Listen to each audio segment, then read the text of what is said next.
Capítulo 72. O que isso tem a ver conosco, doutora? Kim perguntou, encarando Allison. Uma imagem aérea de Black Cauldron havia sido colada com fita adesiva à parede. Estavam indicados no mapa o lugar do rapto, o início e o fim da linha de ônibus e o ponto da entrega, todos marcados com pinos vermelhos. A impaciência em sua voz se devia ao fato de que as garotas não voltariam para casa naquela noite. A própria linha do tempo de Kim começava a ficar confusa. Tinha certeza de que o último resumo deles havia acontecido pelo menos há 3 dias atrás, e não naquela manhã. Ela lembrou a si mesma de que ainda era quarta-feira. A imagem de Heloise sendo levada de casa não saía de sua mente. Kim tinha vontade de chutar a própria bunda por não ter dado nenhum minuto sequer de atenção àquela mulher. Decidiu que ligaria para o hospital, mas só mais tarde. Precisava de um pouco de paz mental. Talvez, se tivesse simplesmente dado a Heloísa a oportunidade de falar, poderia ter evitado aquilo de alguma forma. O caso vinha afetando todos eles. Ao redor daquela mesa, a equipe se encontrava agora em estados variados de desalinho. A gravata de Bright havia caído alguns níveis. A camisa de Dawson estava amarrotada, e as linhas vermelhas nos olhos de Stacy mais pareciam um mapa rodoviário. Mas naquela noite tinha mais trabalho a fazer. Os pinos azuis no mapa aéreo indicavam os locais onde Suzy e Emily haviam sido raptadas, e o ponto no qual Emily havia sido encontrada. O amarelo indicava o local em que Inga fora encontrada. Allison se levantou e estudou o mapa um minuto. Não sou especialista em perfis geográficos, mas a maior parte dos dados tem como premissa a maneira pela qual um assassino irá interagir com uma cena do crime ou onde e como um corpo foi descartado. Supõe-se que um corpo é encontrado num local diferente daquele onde foi cometido o homicídio. O assassino provavelmente vive naquela área. Ao contrário, se o corpo é deixado na própria cena do crime, é possível que o assassino não seja daquele local. Ela cobriu a boca para abafar um bocejo. As noites em claro também estava cobrando um preço dela. Kim pensou. Se a cena do crime estivesse próxima de uma grande estrada, é provável que o assassino não tenha familiaridade com a área. Mas se estivesse a 1,5 km ou mais de uma estrada principal, sugere que o criminoso é daquele local. Allison continuou falando enquanto examinava os pontos indicados. Algumas suposições são sempre seguras. Uma delas é que cada criminoso tem sua marca. Assassinos organizados se mantêm por perto, e os desorganizados circulam mais. E a maioria das pessoas tem um ponto de âncora. Ela virou-se para Kim. Sua expressão dizia, isso é tudo que eu tenho. Obrigada, doutora. Kim agradeceu. Não era muito, mas a culpa não era de Allison. Devia haver um padrão ali, em algum lugar. A questão era descobri-lo. Matt, algum contato com os sequestradores? Ela perguntou. Estou tentando. Ele respondeu, sem olhar para ela. Estava focado nos pontos. Gostaria de detalhar mais alguma coisa? Não. Kim sentiu sua irritação crescer. Tinha uma visão bem clara do que era uma equipe, e não incluía a palavra eu. Mas Matt, obviamente, pensava diferente. Stacy, quero que você desenhe um círculo em volta daqueles pontos e verifique se houve alguma atividade criminosa na área recentemente. Talvez alguma coisa se destaque. Ainda preciso descobrir o que fez os sequestradores abordarem o plano da última vez. Porque Emily foi solta sem nenhum pagamento e Suzy não.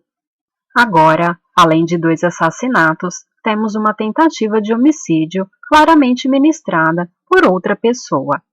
Será que é a porcaria do sujeito 3? Todos a olhavam concordando. Quero todo mundo tentando descobrir quem poderia ser essa terceira pessoa. É difícil quando a gente não sabe quem são as duas primeiras. Bright interveio. Aquela era a eterna pedra no caminho de Kim. Se tivessem pelo menos alguma informação a respeito dos sequestradores, poderiam trabalhar em cima das associações conhecidas, mas não tinham nem isso. Kev, alguma coisa útil sobre a autópsia de Inga? As roupas dela têm história. Encontramos vestígios de óleo de motor, de verniz de madeira e até de cocô de rato.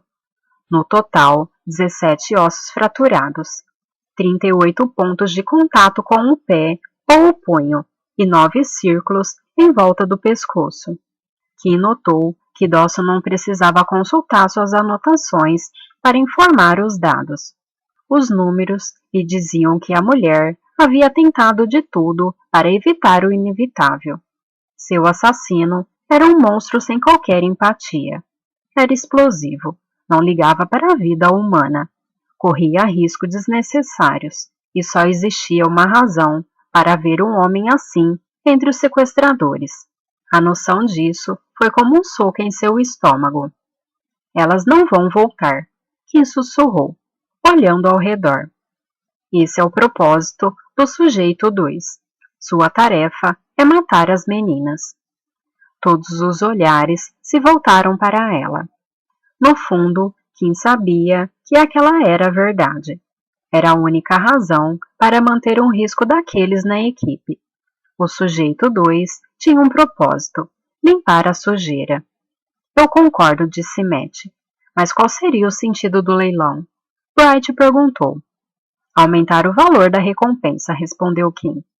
Há uma diferença entre lutar pelo seu filho e fazer isso antes que alguém faça primeiro. Cria uma urgência, um desespero. Matt virou-se para Bright. Imagine um cara correndo, sozinho, uma corrida de 1000 metros. Ele simplesmente corre, tranquilo, pois sabe que vai chegar em primeiro. Agora, coloque mais 8 caras na mesma pista, todos com vontade de vencer. Nosso corredor precisará se esforçar mais. Precisará encontrar reservas de energia que nem sequer suspeita ter. Quer dizer que o único propósito de tudo isso é elevar o preço? Stacy perguntou. Na verdade, eles irão ganhar dos dois lados, disse Kim. Cada família receberá um ponto de entrega em um horário diferente. E eles vão levar tudo embora. Matt concordou. É uma suposição e tanto, disse Allison, duvidando. Disse a especialistas em perfis. Kim observou. Neste momento, o telefone de Matt tocou, indicando a chegada de uma mensagem de texto. A sala ficou em silêncio, e todos os olhares se voltaram para ele. São os caras, disse Matt. Kim acompanhou os olhos dele, movendo-se pela tela. Ele ergueu o rosto e encarou a equipe. Que merda, isso não é nada bom. Capítulo 73. Kim reprimiu sua raiva e reuniu todos os pais na sala de estar. Ellen ficou de pé, junto à janela. Matt, encostado no batente da porta. O resto da equipe permaneceu na sala de guerra. Seu olhar percorreu cada um deles individualmente. Ela se deteve por alguns segundos no lábio de Elizabeth, que nesse momento olhou para o chão. Quem de vocês fez contato com os sequestradores? Elizabeth e Steven ficaram sem chão. Eles se entreolharam antes de lançar um olhar acusador aos amigos. Eu fiz contato, disse Robert tranquilo. Não havia um tom de desculpa em sua voz. Estava apenas declarando um fato. Como pôde fazer isso? Elizabeth gritou. Ele virou-se para encará-la. Como poderia não ter feito? Steven avançou na direção dele, mas Matt imediatamente se colocou entre os dois. Robert não recuou. Seu desgraçado idiota. Steven disparou por cima do ombro de Matt. Como pôde fazer uma coisa dessas? Você sabe muito bem que... Steven, calma. Robert o interrompeu. O que será que Robert sabe muito bem? Kim perguntou. E ao julgar pela perplexidade do rosto de Elizabeth, ela estava se perguntando a mesma coisa. Steven permitiu que Matt o empurrasse delicadamente até o outro lado da sala. Karen virou-se para ele e os olhou fuzilando. Se não consegue se controlar, então por favor, saia da minha casa. Kim percebeu que a raiva de Steven não havia diminuído nem um pouco e interveio rapidamente. Se conseguirmos nos acalmar agora, todos nós veremos que o nosso maior problema é o fato que os sequestradores não vão lidar com o negociador. Acabamos de receber uma mensagem de texto. Eles só responderão às solicitações dos pais. Robert compreendeu. Eu sinto muito, mas eu não podia... Kim ergueu a mão. As desculpas dele eram sinceras, mas não iriam ajudar. Agora só poderiam avançar com o que tinham. A única surpresa de Kim foi ter sido Robert, e não Steven, o primeiro a ceder. Sua intuição dizia que havia uma razão para isso, mas por enquanto ela decidiu ignorar. Vocês receberam alguma resposta? Robert assentiu, 15 minutos atrás, dizendo que não era uma opção.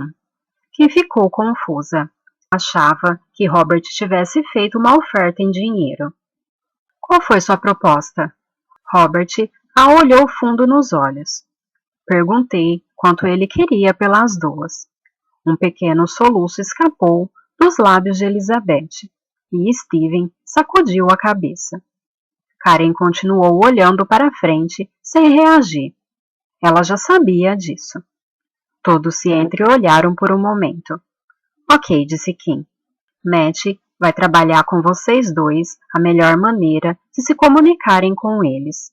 Ele vai negociar através de vocês. Essa é a coisa mais ridícula que já ouvi. Steven explodiu. Um suspiro de exasperação circulou pela sala. Por que tudo acaba caindo em cima de nós? O que exatamente vocês estão fazendo para trazer nossas filhas de volta? Kim já estava farta daquelas perguntas dele. Nem de Woody ela tinha que ouvir tanta merda. Sr. Hanson, minha equipe e eu não quero mais saber o quanto seu time está se esforçando. Quero saber em que ponto vocês estão na investigação. Quero saber quando vocês vão admitir a derrota e procurar a imprensa. Será que as duas terão que voltar em 2 sacos de defunto para vocês lá fora agora? Quem disse entre os dentes? Quase sentiu a lufada de ar quando todas as cabeças se viraram ao mesmo tempo para encará-la. Ela passou direto por Lucas e encarou a porta. Steven seguiu-a bem de perto, no mesmo ritmo apressado. Ele começou a falar antes que ela parasse de andar. Ela teria preferido uma distância maior entre a casa e o som de sua voz, mas parou. Ali teria que servir. Detetive inspetora, eu não gostei nem um pouco, eu não quero saber do que você gosta ou não gosta. O que eu quero é que você nunca mais fale desse jeito sobre a sua filha ou a deles. O que eu penso é que melhor deixar o que você pensa dentro da sua cabeça. Agora preste muita atenção. Eu já estou por aqui de você ficar dando palpites em cada coisa que eu faço neste caso. Isso atrapalha, e eu não serei empurrada de um lado para o outro como certas mulheres, Sr. Hanson. Estamos entendidos? O olhar dele era desafiador. Não, inspetora, não estamos. Ela deu um passo adiante, chegando bem perto do rosto dele. Então, eu vou soletrar para você. Eu não sou sua mulher e não vou engolir as merdas que você fala. Se fizer mais alguma coisa para atrapalhar essa investigação, incluindo bater na sua mulher, Karen não será a única a pedir que vá embora. Quem chegou ainda mais perto. Só que no meu caso, farei isso com algemas e escolta policial.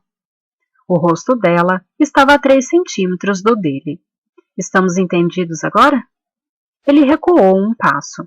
Aquela era a sua resposta.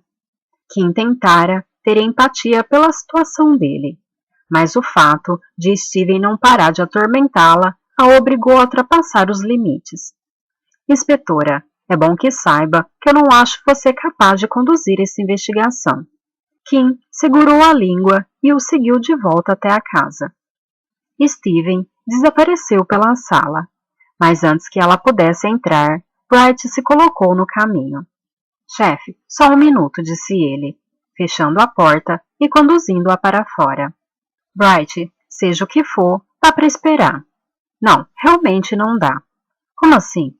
Ela replicou, ansiosa para voltar para a casa. Parece que você está se perdendo, chefe. Ele respondeu, voltando a encará-la. Espera aí, quem você pensa que é para... Ok, vou tentar colocar de outra forma. Você está perdendo o caso, Kim. Eu estou lhe dizendo isso como amigo. Você não está comendo, não está dormindo. Você está brigando com todo mundo. E agora acabou de trazer o pai de uma das garotas para fora e deu um maior esporro nele. Converse comigo. Ela olhou brava para ele. Você sabe que existe um limite e que você está perigosamente perto de ultrapassá-lo, não sabe? Bright deu de ombros. Ok, depois de você me dar uma bronca. Mas agora você bem que podia desabafar um pouco, não podia? Não tenho nada para desabafar. Você é quem tem que parar de me atormentar. Se você se atrever a questionar minha posição na frente dos... Eu nunca faria isso, você sabe muito bem. E se acha que descontar em mim ajuda, faça isso. Eu aguento, mas você precisa dar um jeito de descarregar isso. Não tenho nada para... Puta merda, Kim, ele gritou. Kim ficou perplexa. Era raro Bright xingar daquele jeito, e ele dificilmente gritava. E nunca fizera isso com ela antes. Eu sei exatamente o que você está fazendo. Está pegando a frustração de todo mundo e despejando em si mesma. Qualquer sentimento negativo vira responsabilidade sua porque, afinal, aquelas duas meninas ainda estão desaparecidas. Você está tentando arcar com os medos de uma dúzia de pessoas, e por mais forte que você seja, isso é impossível de conseguir. Kim sentiu crescer aquela raiva que já conhecia bem. Pegue essa sua análise e enfie no rabo. Como você se atreve a supor que eu me atrevo? Porque ninguém mais se atreveria, e porque alguém precisa lhe dizer que isso não é culpa sua. Kim sabia que essa era a sua oportunidade para dizer como se sentia.